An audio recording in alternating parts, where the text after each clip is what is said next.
Good evening.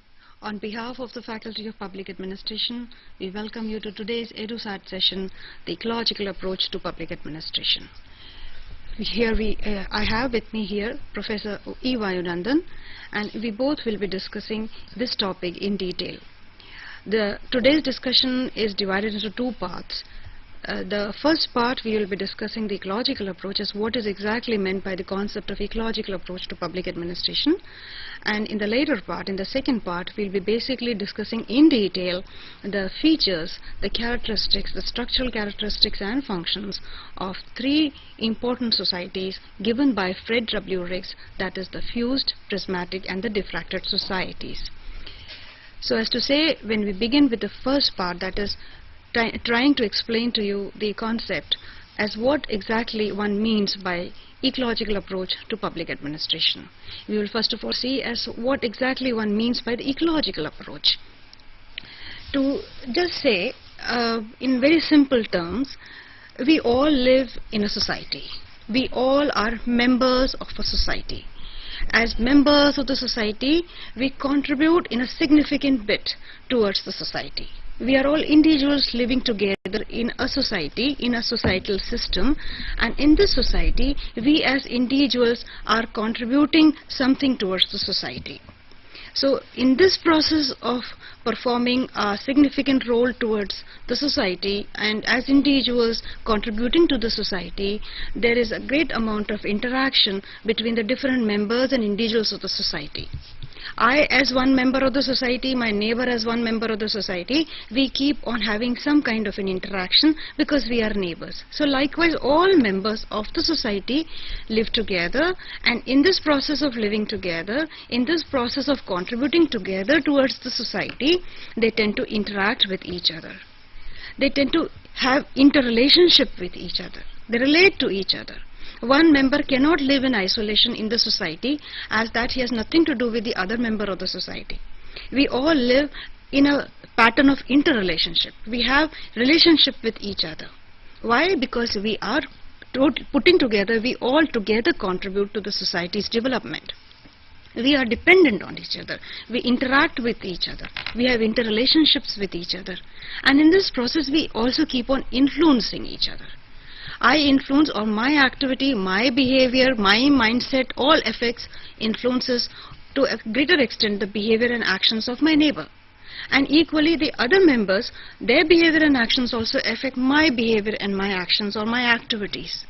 So we tend to, all the members or the individuals who form the societal system, who form the society, who contribute towards the society, tend to interchange, interrelate, interact and influence upon each other. And this analogy we can in fact very well take to explain that there are various structures and institutions apart from individuals that are there in the society. What kind of structures and institutions are there in the society? There can be political structures, they can be political institutions, they can be the socio-cultural institutions, they can be the economic or financial structures and institutions, trade institutions, economic institutions, commercial institutions. So there are a number of institutions or structures that also form a very big component of our society, apart from the individuals or the members, as we all are there in the society. And as the members or the individuals of the society interact or interrelate and are dependent on each other or keep influencing each other's activities and behavior, likewise the various structures and institutions, as I just mentioned, also keep on interacting and interrelating with each other. The political system or the political structure very well interacts with the financial sector or the financial institutions. Likewise, the social or the cultural institutions have some interactions with the financial sector or with the political structure or with the administrative structure to implement their policies, etc. So all the structures or the institutions that are embedded in this society, in the societal structure, in the societal system, in the larger societal system, keep on interacting, keep on depending on each other for resources or for various inputs in rendering certain services towards the society. The administration may be implementing policies, the political institution may be formulating policies, the socio-cultural institutions may be in fact looking into the social upliftment of people, or the economic institutions may be looking into provision of economic resources to various sectors of the country or of the society.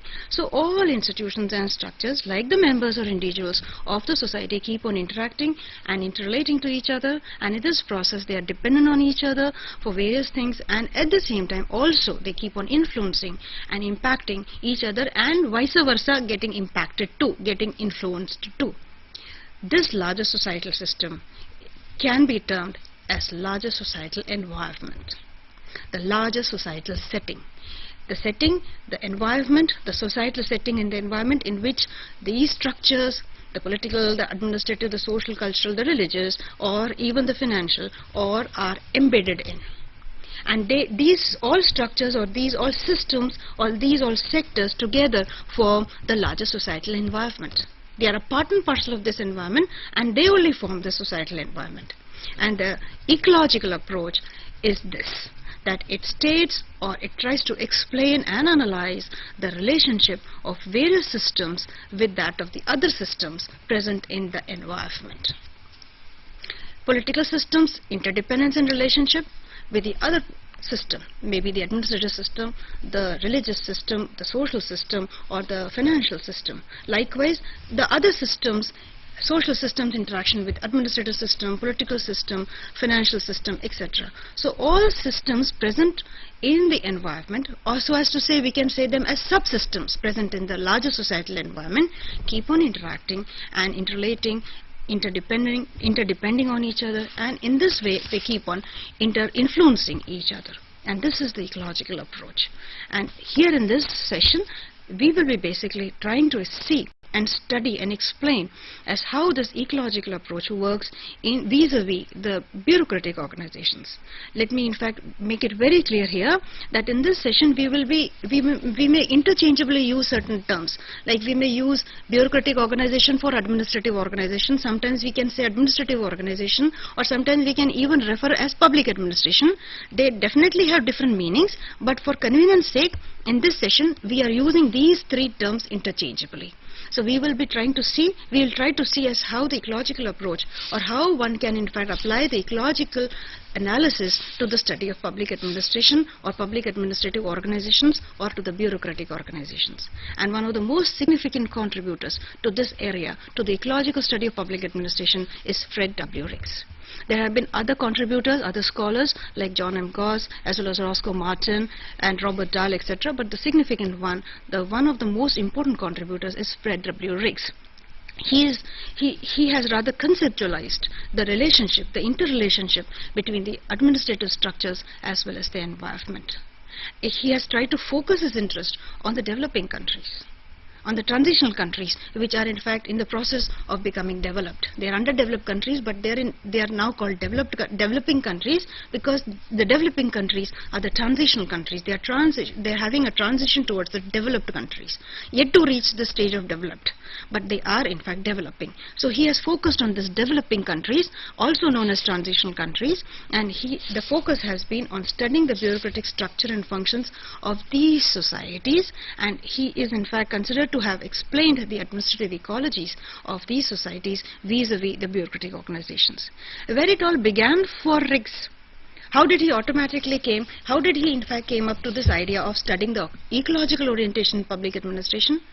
As you all, I hope you would have all definitely witnessed our earlier sessions where we discussed the classical approach to public administration, in which we have discussed and referred to Max Weber's contribution to the theory of authority.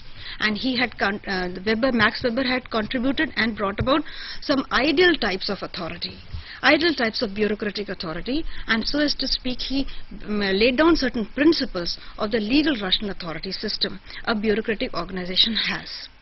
But what happened was, Weber in fact constructed various ideal types of authority, which he found was which he considered or presumed that they were very autonomous in character, in the sense that a bureaucratic organization working in a developed country will be performing the same kind of functions, will be having the same kind of structure even in a developing country. But this was the point of contention, where Riggs said it cannot be assumed in this fashion. Why? Because the context, the environment, the social setting of a developed country is very different as compared to the environment or the social setting in a developing country like that of India. We do not have the same kind of an environmental situation or the social setting as we have in America or in other European countries. Our environmental context and our social setting is different, and this social setting has an impinging on the working, on the structure of the bureaucracy, of the administrative organization. Administrative organization cannot work in isolation with the other systems of the society. There is so much of give and take between the two. There is so much of reciprocity between the administrative system as well as the other system prevalent in the organization or existing in the organization. Administrative structure will definitely be interacting with the political system. It gets all its policies from political leaders. It works for the society. It implements various policies for the society. It takes into cognizance the financial aspects also. So the administrative structure, the bureaucratic organizations or the bureaucratic structures in a developed country may not be that autonomous as compared to that of the developed nations. And so what Max Weber had a contention that all the structures of bureaucracy or of authority can be uniformly applied across the world, across all countries of the world, may not hold true in case of developing countries. And this was the contention that was in fact taken up by Fred W. Riggs when he said that the administrative structure or the bureaucratic organizations in the developing countries assume a highly multifunctional approach. They do not perform one single function. They have to perform much amount of work, different types of work, various kinds of work, and therefore they assume a highly multifunctional character. They are not unifunctional. The administrative structure has to perform, the bureaucratic organization has to perform number of functions, and sometimes it performs in very less amount of strictly speaking administrative function and more of variety of extra administrative functions that may be social, religious, cultural, or even financial. And it works in close and consistent relationship with other structures of the society. So this was totally against what Weber in fact felt, that all the administrative structures are autonomous vis-a-vis the other structures or other systems existing in the society, and we can in fact just ignore them and study the administrative organization in isolation. And therefore to evaluate or assess the administrative structure on the basis of these strict norms as given by Weber's ideal types may give us misleading results. Therefore, what Riggs contended was that there was a need to develop some new conceptual constructs that would pay heed to the structure and functions of the administrative system of the developing world. The focus what Weber had was on the developed countries, but Riggs focuses on the transitional countries, on the developing countries, where there is so much of a difference as compared to the entire environmental setting with the developed countries. And therefore he wanted new kind of conceptual constructs to be developed to study and explain the mixed character of the developing societies, mixed character in the sense that had a mixture of both the traditional and the modern structural societies or modern structural characteristics. Therefore, to understand the structure and functions of bureaucratic organization, Riggs felt that there was a need to understand first of all the interaction the bureaucratic organizations has with the other structures embedded in the society, that means the political, the social, cultural as well as the economic or financial sectors, and also one has to take into view the consequence or the modifying influence the bureaucratic system or organization will have on the other structures of the society, and as a system also getting modified by the activities of the other systems. And for Riggs, he considered that a study, if it has to be truly comparative in nature, then it has to be truly empirical, nomothetic as well as ecological. And his ecological orientation in the study of public administration comes when he views the administrative processes as having a system, and that system having an environment within which this administrative system is placed, it operates, and with which it interacts. And this can be viewed as a corollary to the larger society, which also has a system, which is also a system in which this administrative institution plays or becomes a subsystem. So whatever the society, whether it is a developed or a developing country, in order to understand the structure and functions of the administrative system, of of any country, one needs to have a total grasp of the social setting in which these administrative structures or these administrative systems are functioning, irrespective of the developed or developing country.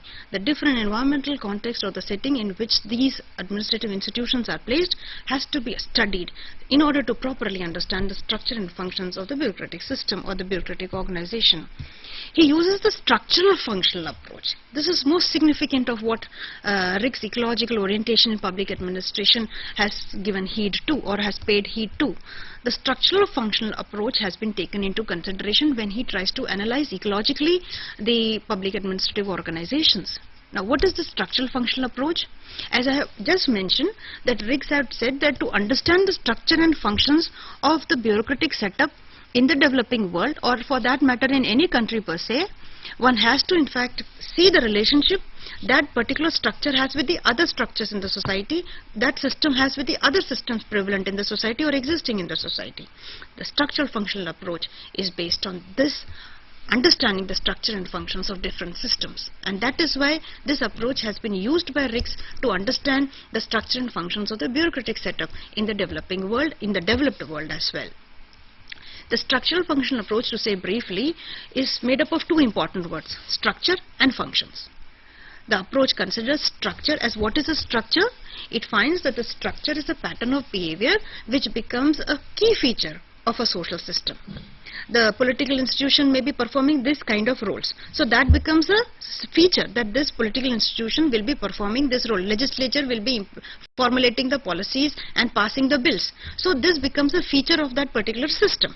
So a structure is something, a pattern of behavior which becomes the standard feature of that particular system. And irrespective of whatever the structure, whether it is a concrete or a analytic one, they all perform certain roles and functions. According to the structural functional approach, the second word, that is the function. What does the function mean? It is again a pattern of interdependence between two or more structures or two or more variables, the interrelationship between two or more variables and the consequences they have on each other. So the structural functional approach takes into consideration the structure, the institution and its functions, its roles, in order to understand any system that is there in the society, that is there existing in the social setting or in the societal environment. And it is this approach that was in fact taken up by Riggs to understand the ecological orientation in public administrative organization. The two important premises of structural functional approach has been the study or focusing on the interdependence between different systems of the environment, at the same time analyzing the interaction the system has with that of the environment. And this was used by Fred W. Riggs in coming up with a typology which he termed as agraria and industria typology. The agraria typology, that was study of the underdeveloped countries, the agrarian countries, and the industria was the study of the developed world, the industrial nations. He also gave transitional society. He also discussed the transitional society, but not much in detail, and this he termed as the transitia. So basically his typology was agraria, transitia, and the industria typology. But sooner he abandoned this typology and came up with a new typology, that was the fused, prismatic and the diffracted society, because what he in fact later on he introspected on the earlier typology of agraria and industria, where he found that it was not paying much heed to the transitional societies. It was not focusing on the administrative subsystems of the developing countries. So in order to have a better study or analysis of the developing countries, he came up with a new typology by abandoning the earlier typology of agraria and industria. He came up with this new typology, that is the fused, prismatic and diffracted. And here I will request Professor Vayunandan to let us know about certain features which Riggs in fact have propounded for this typology of fused, prismatic and diffracted. Thank you, Dolly. I think you have very in detail provided the various information about the various aspects of the ecology, what is ecology and what way this ecology of ecological approach, in what way it has impact on public administration. I think in the last session, I think we had discussed about the new public administration. One thing we all know that administration is not static. Administration is dynamic. It changes to the changing needs. So that it itself makes us clear that there is some sort of an influence on the administration. So when we talk about ecology, the different structures are there in the society, subsystems, which also influence the administration, and also the administration also vis-a-vis influence the other systems. So for better understanding of an administration, we have to also look into study the various aspects of the various structures or the systems. Because what we understand when we try to understand about the meaning and importance of public administration, how the administration has evolved, and how the discipline has developed.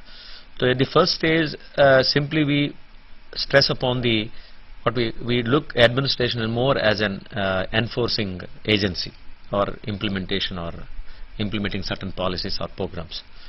So in the process, we thought that we can build up a science of public administration, because we are mostly involved in implementation. That means we are mostly involved in the factual things. So they are mostly factual things, so that way we can build up science of administration. So in the process, in the second stage of evolution of public administration as a discipline, we come across the principles stage where there has been some sort of thinking that administration is administration irrespective of whether it is private or public. Everywhere we need an organization where a group of people are there to interact or aggregate, have some aggregate interest and work together to accomplish some predetermined goals. So principles are important to systematize or to concretize or to make them work together in a very systematic manner to take up some sort of concrete efforts in realizing the objects of the organization. Then later part we also come across the third stage where we stress upon that administration is something which is not something mechanical. It is in human organizations. Human beings are at work. When human beings are at work, there are values, sentiments, emotions which are also equally important, which has to be also taken care of, not that human beings are something cog in the machine. Then we have behavioral aspects, then behavioralism also comes into picture. Then so much of scientific analyzing of administration creates a lot of confusion in the scholars, and ultimately there is a crisis in public administration.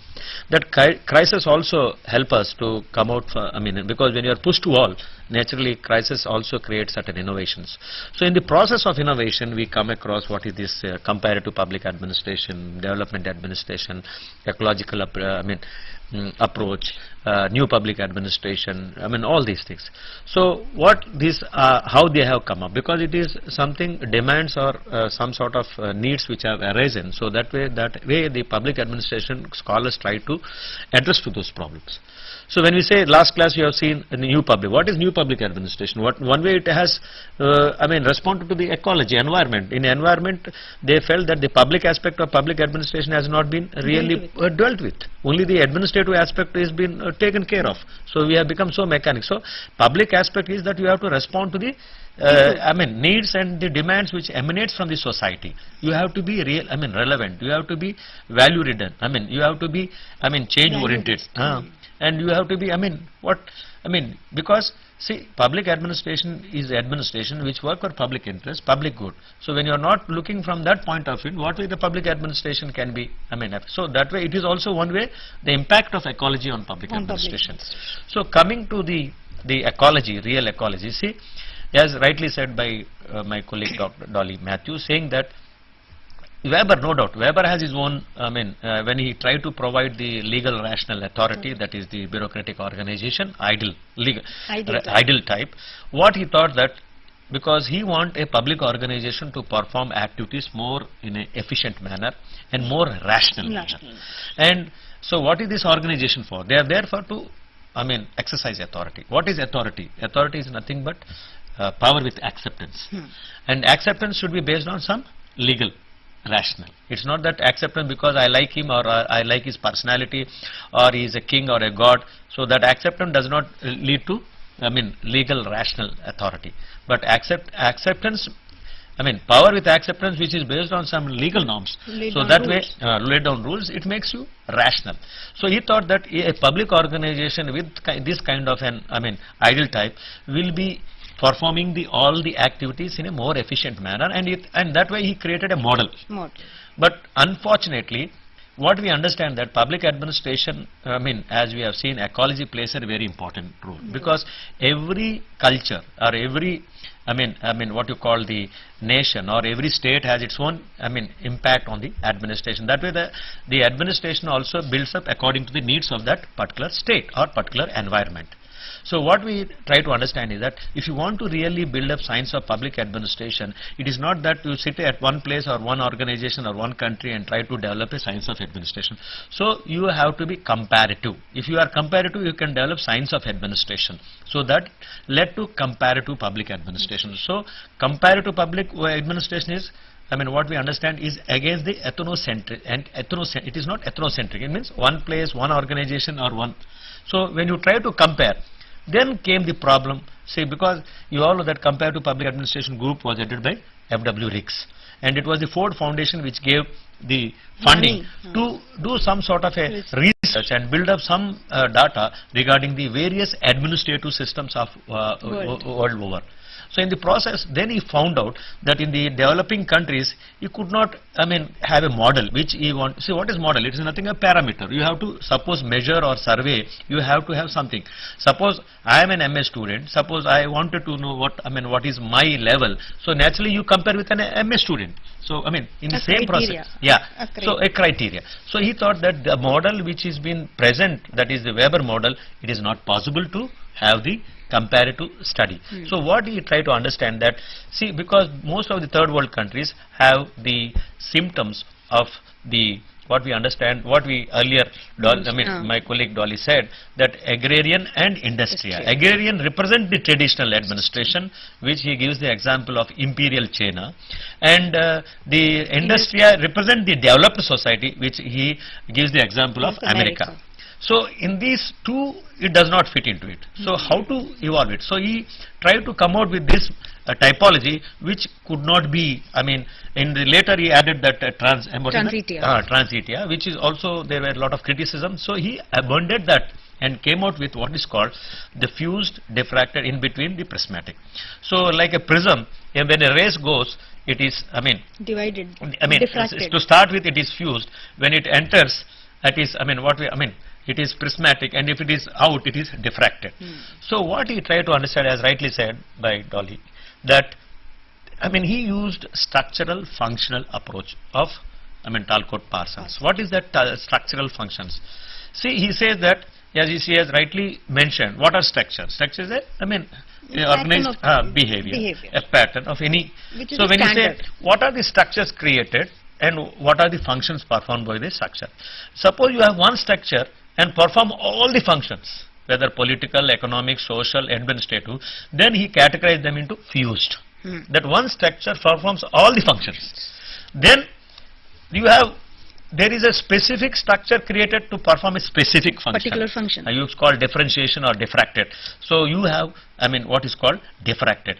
So in between you have a society which is called prismatic society. It has the symptoms of both, because it is in the process of passing out, transformed to the diffracted to diffused to diffracted.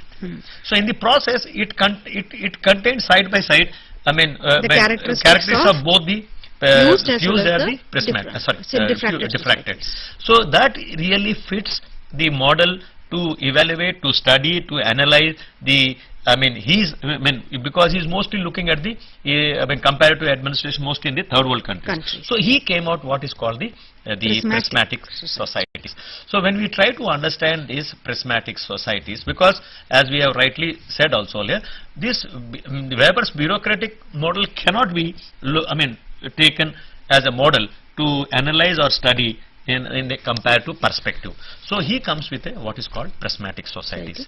So he has not much concentrated on the, what we understand, the diffused or diffracted. He more concentrated on the prismatic model. Why? Because in prismatic model, because the survey or the study which he is going through the comparative was mostly developing or the third world countries. So coming to the prismatic societies, what we try to find out is that I think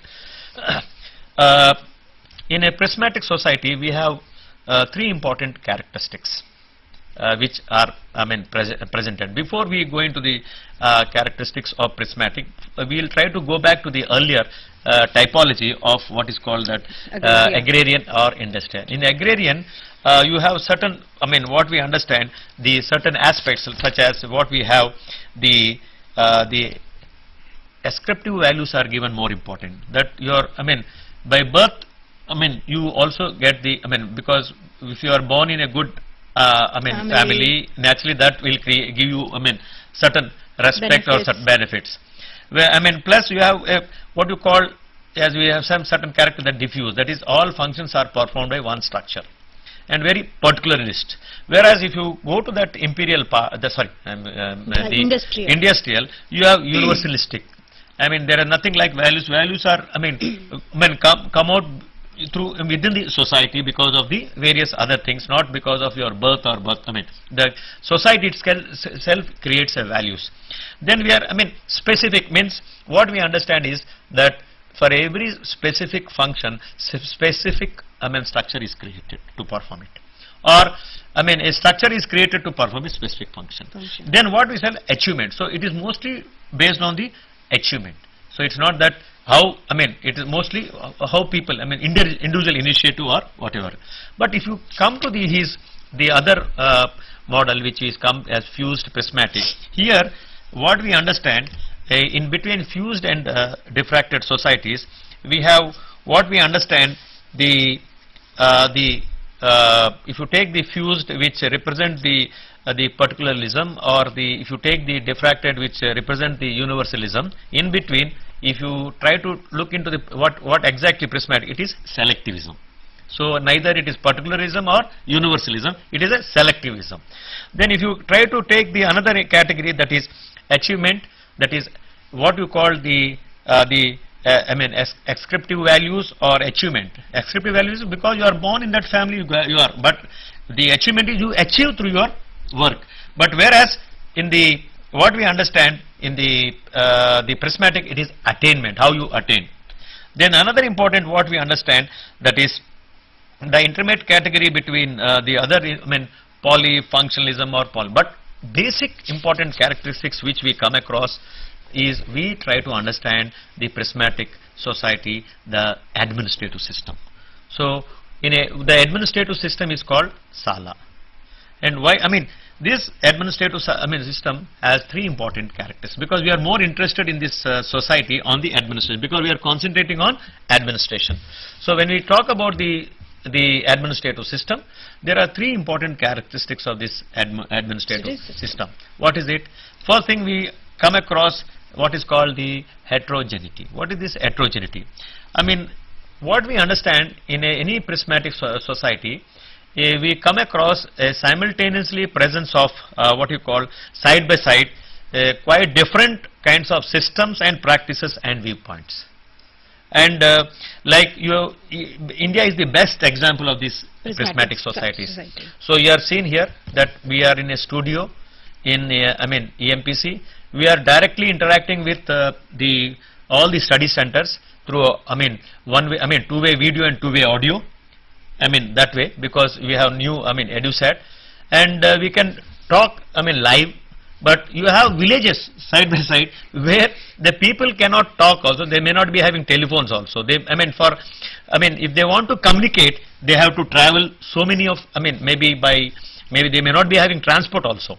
So what we understand is the heterogeneity refers to side by side presence of, you have a highly intellectual class, other way you have highly illiterate people, or if you go to the hillsides, there are tribals, may not be seen the new world also. So we have, what we understand, that coexistence of various traditional practices as well as the modern practice, and also presence of the the intellectual classes, and also the everything side by side. What we understand, this is what we refer as an heterogeneity. Sometimes even there may be a village headman who may be giving decisions, and there may be sometimes all functions are maybe political, economic, social, everything is being performed by the village.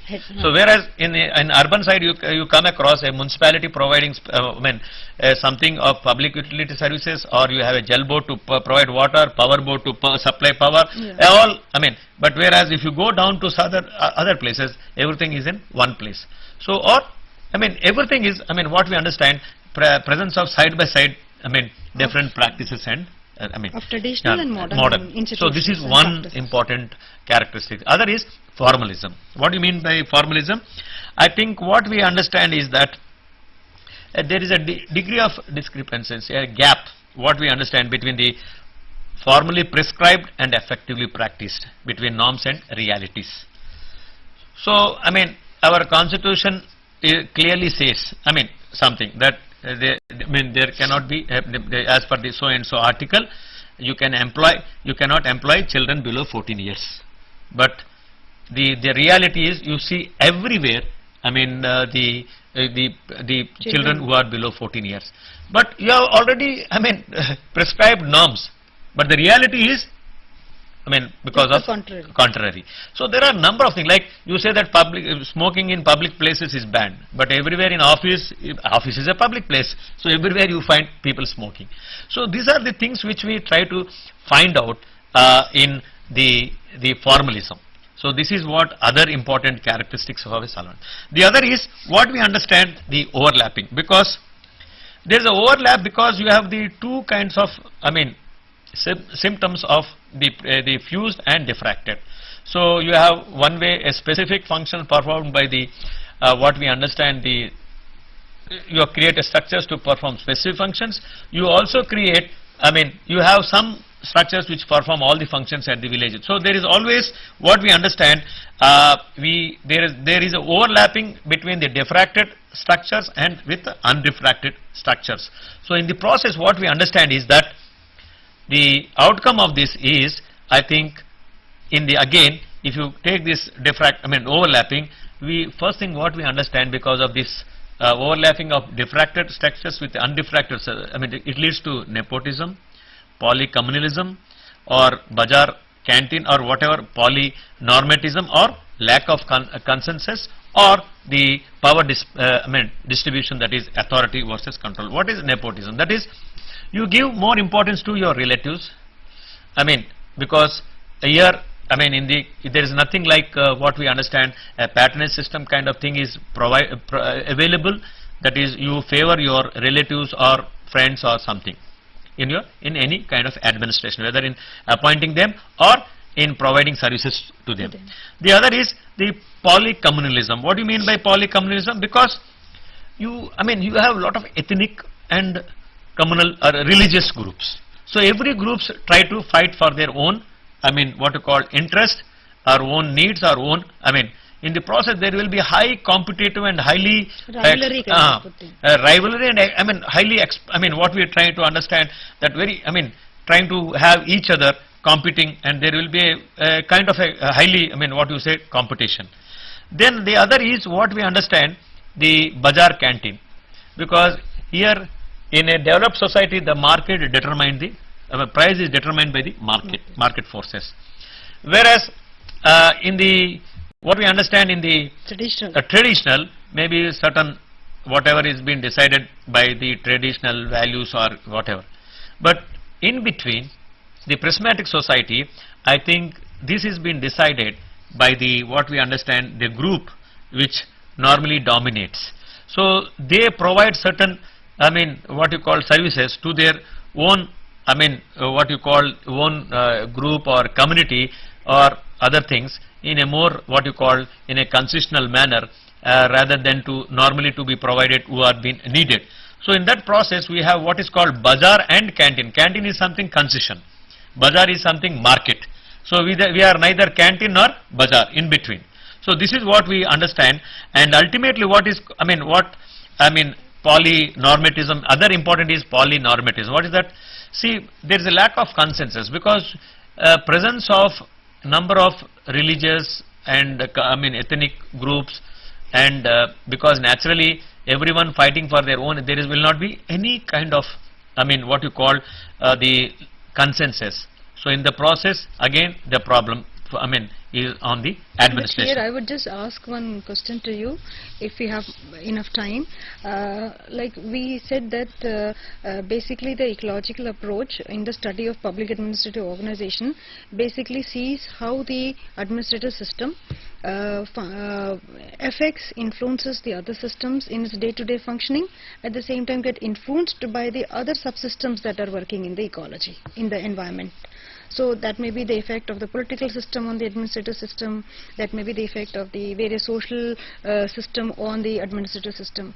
How do you find, as RIGs have tried to explain this interaction or this interrelationship between the bureaucratic organization in a developing country, in a prismatic society, as having interrelationship with all other systems, like whether this bureaucratic organization in the prismatic society interrelates, then how it interrelates, or what is the influence of other systems on this bureaucratic organization in the prismatic society? How he has tried to explain that?